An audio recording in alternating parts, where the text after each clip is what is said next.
Hello everyone and welcome to another video. Today we're at Greystone Farm Nature Reserve and this is the River Eye and Milena is going to walk across the river.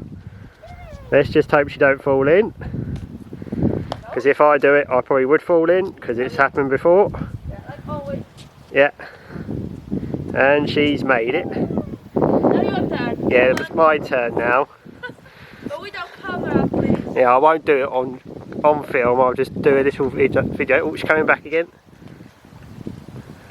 She's showing off now. Oh yes. Like in a golf club, yeah? Yeah, that's where I fell in the river and made myself look a right burk.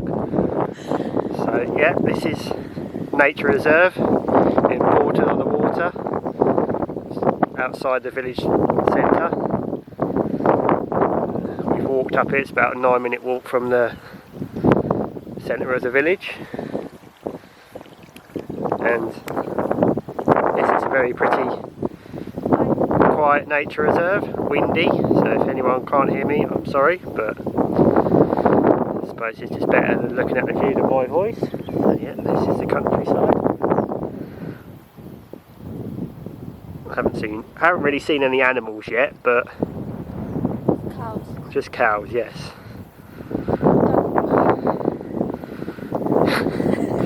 So yeah, it's free to get in, I think. Well, we just walked in, so there's a shop here, like ice cream shop. Yeah, and yeah, it's very pretty. If you're into your nature and wildlife, it's a really nice place to come. Very scenic. So yeah, this is just a small video to talk about Greystone Fire Nature Reserve.